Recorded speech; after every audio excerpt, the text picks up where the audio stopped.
Well, welcome along to the latest edition of the CrossFit Llanelli podcast. And this month's edition is going to be a little bit different. So most of us are in the midst of the Open, redos, Friday Night Light, constantly refreshing the leaderboard, strategizing, planning how we're going to get more reps more quickly, and goodness knows what. So thought it would be good to chill, to relax, to step a little bit back from the Open and meet a member and have a discussion just like about CrossFit and why we do CrossFit, why they do CrossFit, how it's been a part of their life for a long time, the benefits that have come into their life through CrossFit, and really just to remind us what it was that we fell in love with before the craziness of the Open kicked in. Well, that being said, let me introduce to you Mr. Gary Rees. And remember, don't be shit! So, Gary, welcome along to the CFL podcast. Thank you for asking me.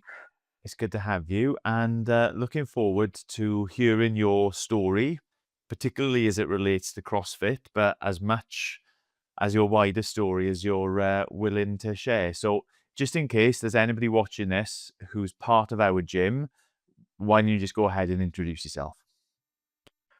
My name's Gary Rees. I've been a member at CrossFit Llanelli for the last 10 years since its opening in 2015. I've got a sort of sporting background, if you like, both in sort of gym work and various other sports, rugby, football, judo, boxing, you name it. I've tried everything and been pretty average at most of them, to be honest. So, yeah, but I enjoy. CrossFit genuinely is the place for people who are average at a lot of things. Yeah. And that's not a dig. That's just a statement of truth. So what led you to CrossFit in the first place? It was actually Michelle, my wife, that some of you will know, and most of you will know. We were in a gym up in Cardiff where Amy, my daughter, worked, and one of the personal trainers walked in, and he was the son of an old family friend that we thought was out in Australia. So we spoke with him. He said that he just set up as a personal trainer, and I asked him, "Do you have any customers?" And he said, "No, not yet." I said, "Do you want some?" So we signed Michelle and Amy up to be his first customers, basically. And this gentleman's name was Andrew Edwards, who some of you may know as I think he's the head of UK CrossFit now. Okay. So as part of that journey, he left the gym where he was doing a PT to open up Dragon CrossFit in Cardiff. So Michelle naturally went from there, from the gym, the DW gym in Cardiff, over to Dragon to do a PT training. And sometimes, if work allowed, I'd sort of pop in and sort of would drop in and sort of watch what was going on. And I was fascinated by the different types of training. And this one day, this lady has walked up and she was doing Olympic lifting, and she was throwing sort of 60 kilos, about doing snatch at 60 kilos, which the bar probably weighed more than she did. And I was just gobsmacked. So I tried to do a power clean with this 60 kilo with 60 kilo bar when nobody was watching, and failed miserably. And I thought, I got to get into this. And then you'd see people on the rings doing muscle ups, bar muscle ups, and just the variation, everything. You know, it was like I don't know, a souped up sort of circuit training, if you like, which I know CrossFitters don't like that sort of comparison, but that's what it seemed like to me at the time. So I gave it a go and just sort of joined a couple of classes, did a couple of Saturday morning team wars. And then when the gym opened in Llanelli then, which was about maybe 6 months or so later, I joined Llanelli with Michelle and Amy and Nathan and all the rest of the family, and the rest is history. So where were you living at the time then for Llanelli and Cardiff to be like So viable lived option? so the Cardiff sort of connection was that Amy went to university there and then got a first job from university when the DW gym in Cardiff in Leckwith opened. So we would go up once a week then just to see Amy and sort of train there because we were members in the DW in Llanelli anyway. So we travel up from Hendy either on a Monday or a Friday to train up there. And of course, Amy, Amy and Michelle in the meantime got this PT going with Andy. So yeah, it became a regular thing then, once weekly trip to Cardiff. And then when Amy was ready to come home, Nathan got into university up in Cardiff. So we just sort of carried on. Nathan was training there, doing a lot of weightlifting there as well. And so yeah, sort of it became a weekly sort of trip for many, many years back and forth to Cardiff to train once a week. How did you hear about the gym opening up in Llanelli then? Um, I think somebody had put something on social media, I guess. I'm not 100% certain, to be honest, but I did hear. I unfortunately I'm not very good with social media, so I didn't see it myself, but I was told by a third party. I forget who that was. And knowing the area very well, and the fact that Amy was by this time living in Llanelli, so and Michelle's mum lives in Llanelli, so we were back and forth anyway, and we were told where it was, so we passed a few times, called in to see how things were coming along whilst they were building the place and renovating, and yeah, just went from there then. So you'd gone from CrossFit in once a week or twice a week maybe at a distance in Cardiff. Yeah. Did you change like how involved you were with the gym, how regular you were going when it was sort Yeah, of more on your front doorstep? oh, definitely. I think it was a case of um, the, the the Cardiff training was very sporadic. It was probably once a week if I was lucky, probably less than that, more realistically.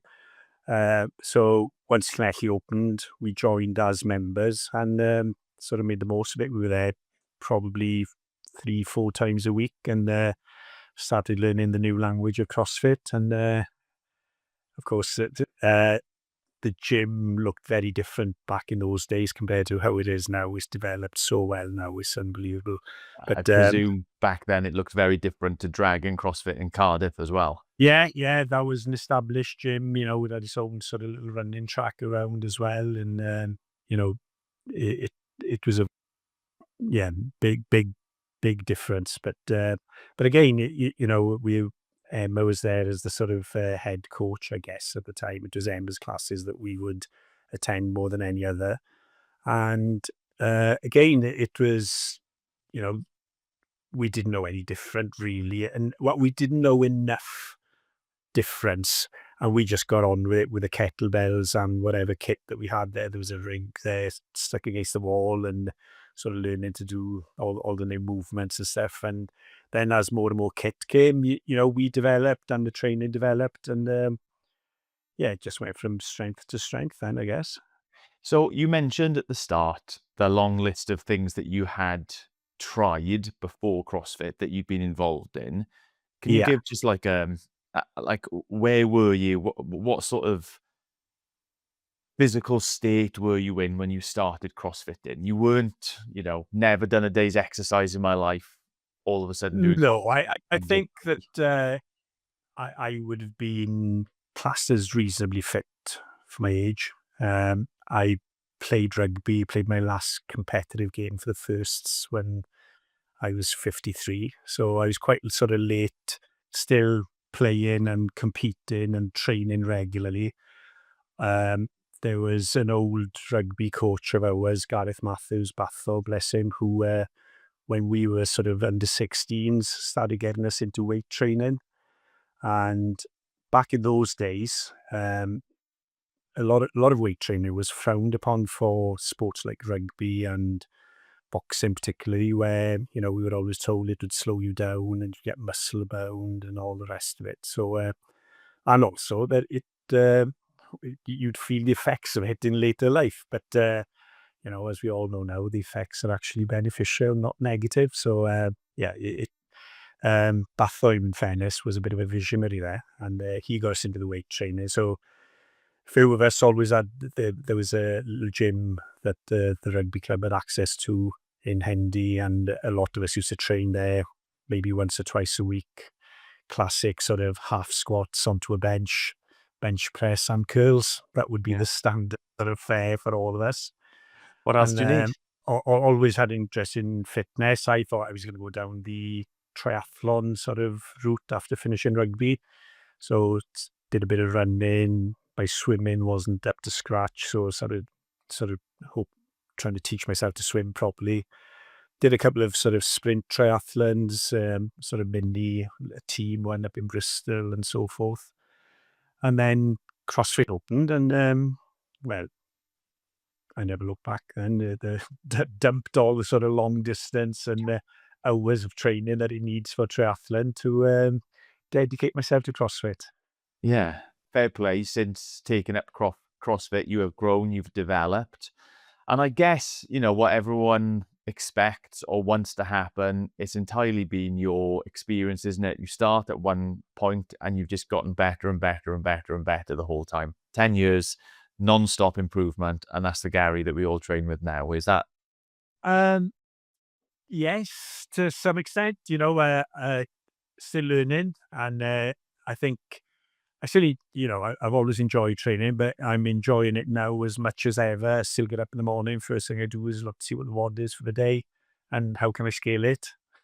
And, but yeah, it's, I think meeting and seeing so many like-minded people of all ages and all backgrounds, I think, keeps that enthusiasm there and motivates me. I'm genuinely sort of gobsmacked by the level of strength, skill, agility of the people in the gym. It's incredible. And the one thing for me with CrossFit is that I think I've always sort of, having a daughter myself and granddaughters, I've always been very supportive of female sport, and looking and how impressive, I think people tend to underestimate women from a sporting perspective. And for me, the most humbling part of CrossFit is watching, young women half your size sort of absolutely owning you on a strength level, on a skill level, gymnastics, anything and everything. But also it's their sort of doggedness as well. I think that their mental strength always inspires me. It's really is humbling being there, watching sort of these people digging in and, competing with men that should be lifting twice what they are, and, not just the strength wise, but power and all the rest of it. So, yeah, big up to all the women in CrossFit. It's been an eye opener. Yeah, absolutely. So you've been part of CrossFit Llanelli for 10 years. You've been doing CrossFit for just a little bit over 10 years then. So Yeah. that's quite a long time to stick at something. What's kept you doing CrossFit all that time? I think it's the opportunity to learn new skills. There's so many aspects to CrossFit. There's so many movements and things. I'm equally rubbish at lots of them, as I was 10 years ago coming into it. That there are some things I think you need to sort of dedicate a lot of time to some of the movements, the more technical movements, particularly to sort of improve. And if you don't spend enough time on them, you just sort of plod in that sort of area that you seem to be stuck in until you sort of make your mind up to sort of actively improve in those areas. But yeah, again, motivation wise, is seeing new people, see the journeys of people that have never done CrossFit. And there's so many that have come in over the last 10 years that have come from nothing to being some of the best athletes in the gym at the moment. Rees Samuel's big shout out there, particularly. I can remember Rees come in with Bod Rugby Club on a Tuesday or a Thursday night and sort of the potential has obviously been there all along, but seeing how he's gone and to be the athlete he is now is incredible. It would be a marvelous case study for yourself. Yeah. Oh, well, I wish I could imitate it. I'm sure you do as well, but Yeah, yeah, um, in some senses, you got to say that that ship has sailed when you cross significant age yeah. range. I don't know. I think that incrementally, if you sort of grow and sort of improve even small amounts, if it's not month on month, it can be year on year, still an improvement moving forward. And in 10 years' time, you think, oh, I'm still doing it and you're still sort of enjoying it. And it still motivates you to get up and go to the gym every day. Yeah. You mentioned earlier that what the first thing you do every day is check your phone, check to see what it is, and then start thinking about how you can scale it or how you can modify it to make it suitable.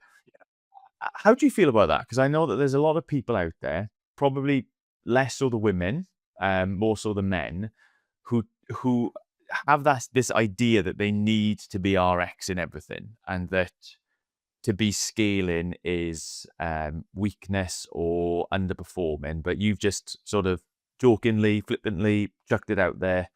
How do you find that? Scaling isn't a weakness, it's a strength because you have an understanding of where you are. You know where your strengths are, you know where your weaknesses are. It's the effort you put into the workout isn't any less, but it just gives you that ability to complete the workout as it's intended to be Yeah. done. Because um, there's no point sort of putting a little bit extra on the bar and doing maybe 2 rounds of a workout in my mind when the objective is to do maybe 10 rounds just to tick the RX box. So I think it's all about learning, all about keeping good form, under duress. It's mental strength as well. So scaling definitely isn't an easy option. It's you do it to suit yourself. It's individual for everybody. A scaling isn't something that is one size fits all. Everybody's got strengths in some areas and weaknesses in others. And for me, it's all about focusing and working on your weaknesses under duress.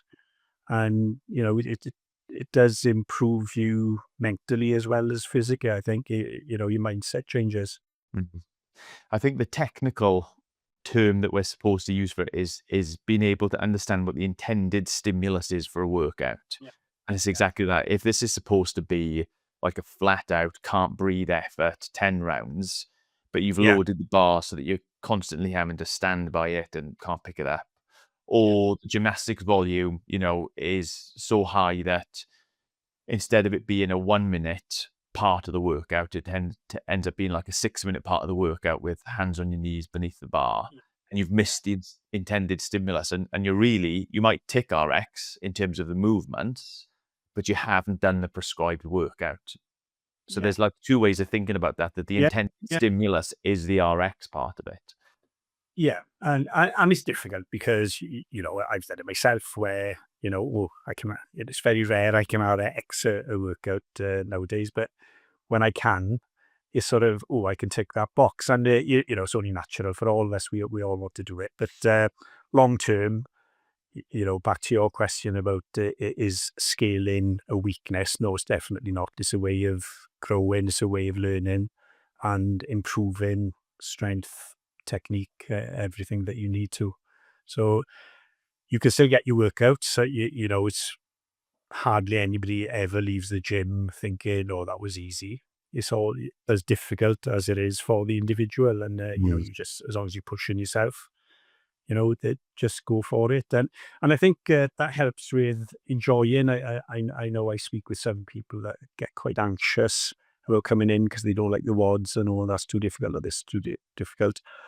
But as long as you move in for that half an hour or whatever the session is, and you're pushing yourself and working, it doesn't matter if the weight is sort of 20, 30, 40 kilos less than somebody else, or it doesn't matter if you can't do toes to bar and you're doing knees to chest. As long as you're working and you're learning and improving, that's all that counts. And it just, everything, as I said, is incremental. And at some point, you will get that towards the bar. You will increase a couple of kilos on your lifts.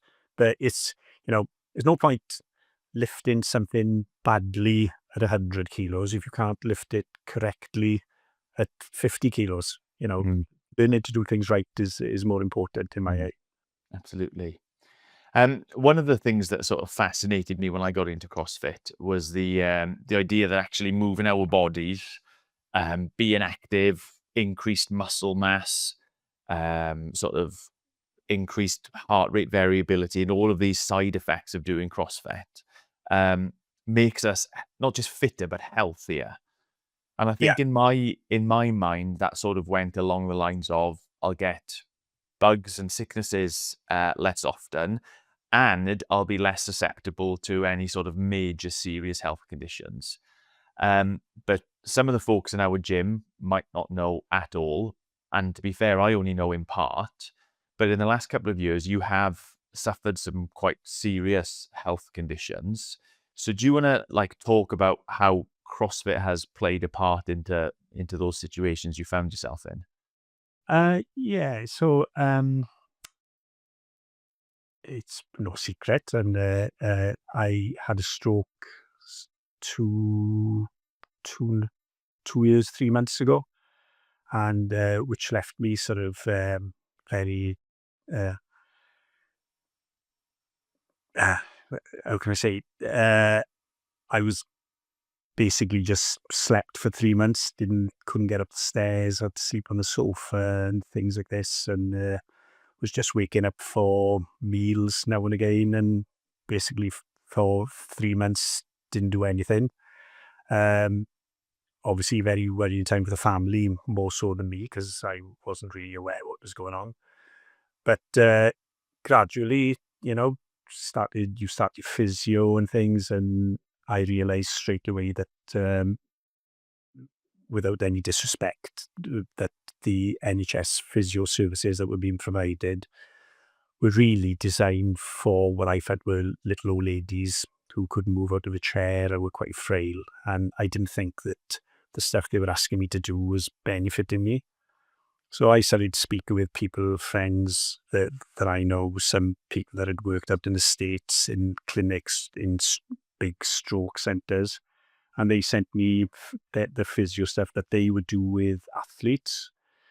And I just started going back to the gym after about 6, 7 months, and just did months of work of just using elastic bands, balancing stuff, just basically just trying to get parts of my body that still weren't working properly, to just get stronger and work again.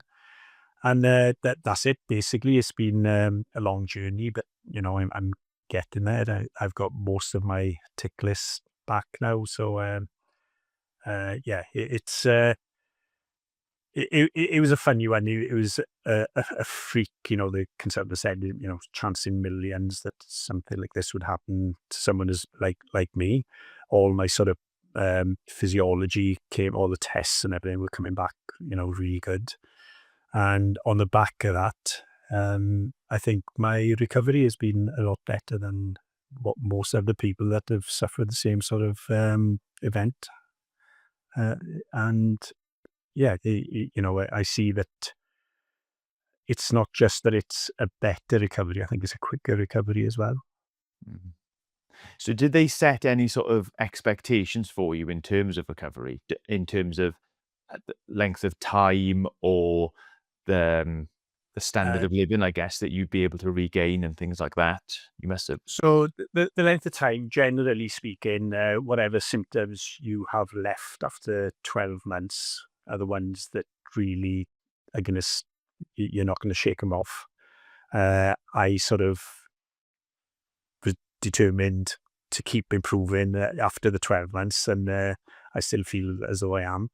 But I think the expectation was that the consultant said most people, the best that he's seen gets back to about 80%, and that he felt that my sort of 80% would be the equivalent of a lot of people's 100% of people of my age anyway. So, I was lucky that I had that sort of baseline fitness level and strength. And I think that definitely helped. And the CrossFit way of training, in that there's like a holistic all body compound movements, strength, as well as sort of agility stuff, has definitely helped.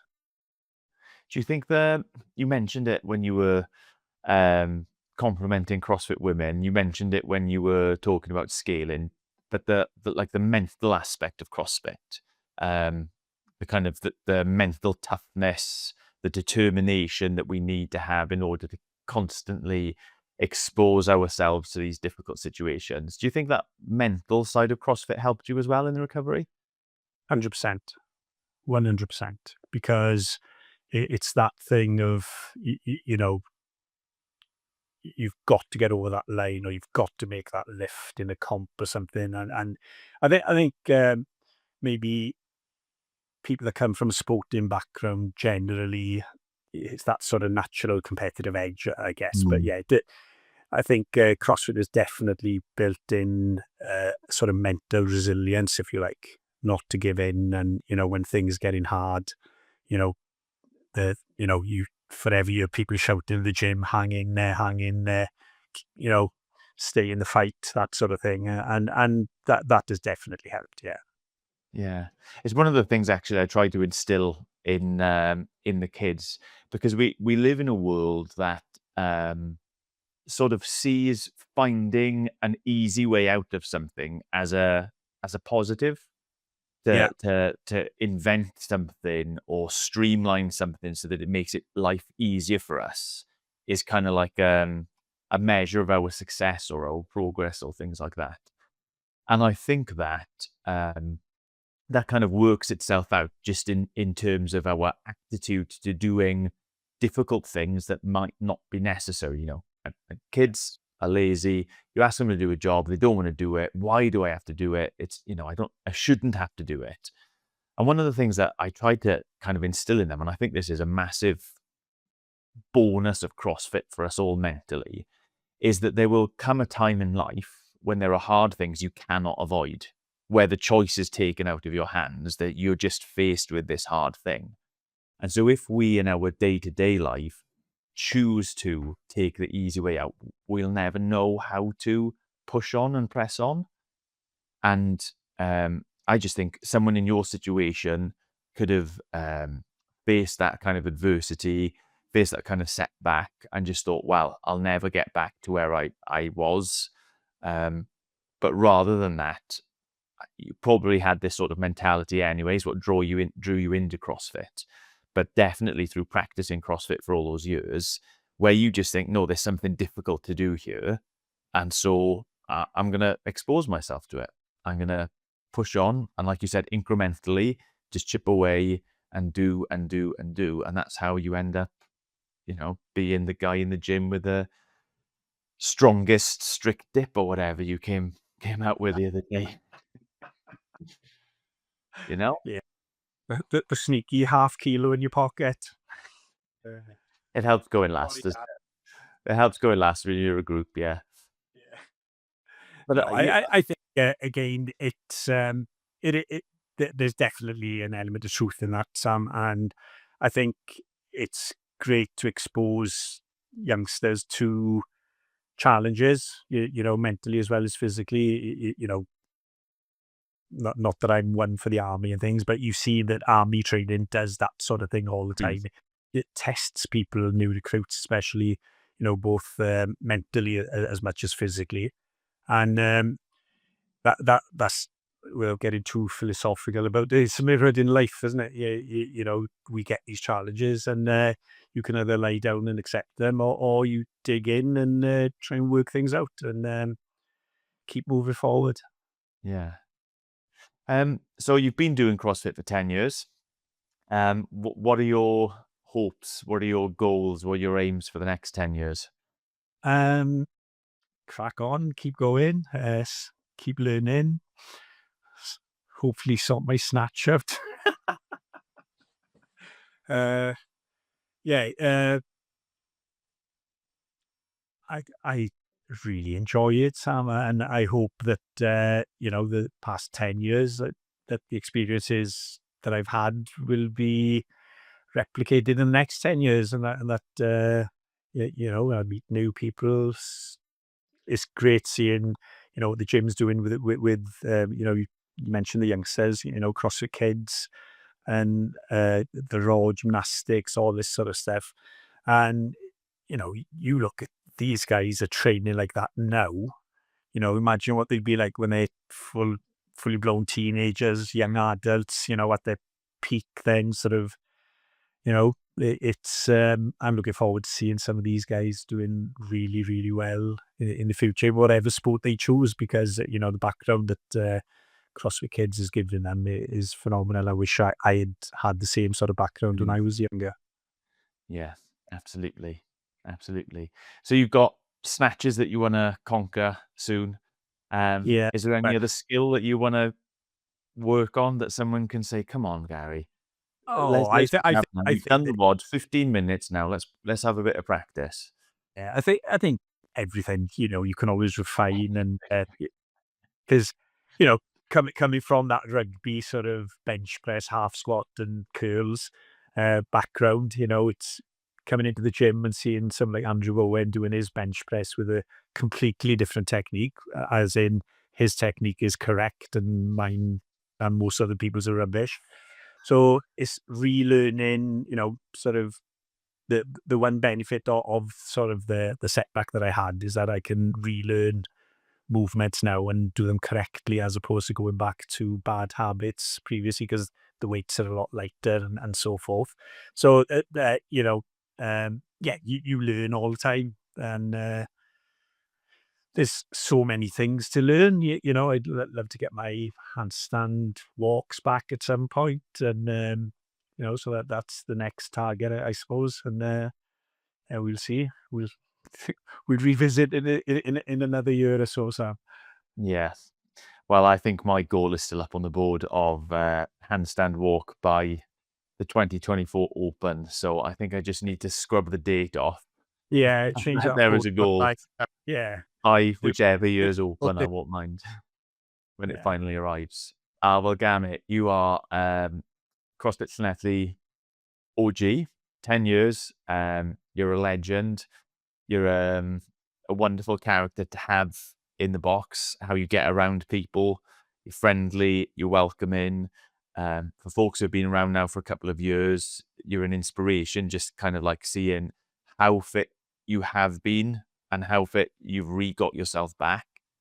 And, when the family's there, when you're all there training together, yeah, it's wonderful to have you, the whole bunch, part of the box. And yeah, cheers, mate. And well, Very kind of you to say so, Sam, and thank you for your kind words. yeah, good. Well, I hope this has helped folks in our gym get to know you a little bit more. I don't think anybody would have been scared to come on and have a chat with you, but maybe it will encourage them to 10 years of CrossFit, or encourage them to come just have a little listen to your wisdom and your experience as well. And I think that would benefit. I'm not sure about the wisdom, but yeah, Yeah. I'll talk to anybody. Smash in. Well, thank you very much, Gary. And Thank you for the opportunity, Sam. It's been lovely chatting with you. see you in the warm up. Awesome. Can't wait. Diolch. Thumbs to bums and tight as light. Well, I hope spending a little bit of time with Gary, hearing his story, has helped you de-stress from what is an intense 3 weeks during the CrossFit Open. A couple of things just to give shout outs to before we close the episode up. The first one is to say a massive well done to Rees Sams. Rees Sams was part of a foursomes team that went to battle for middle ground, and they ended up finishing 4th. So top effort from Sams on the Friday to put in a kind of top 1,000 score across the world in the Open, drive up to the middle of Warwick on the Saturday, and then absolutely crush the competition on the Sunday. So well done to Sams for that. And if it is more competition that you're looking for, if the Open hasn't stressed you out so much, or it's sort of helped you to see what level you are and would maybe give you a gauge of where you might compete, remember that coming up on the 3rd of May, we've got the CrossFit Llanelli CFL Series Mixed Pairs competition. You can find out about that, CrossFit Llanelli Instagram, register via Competition Corner, mixed pairs with RX and everyday divisions. And it'd be great to see loads and loads of CFL bodies representing what it is that we do at CrossFit Llanelli. Okay, well, that's it. And looking forward to an end of March Open review. Peace.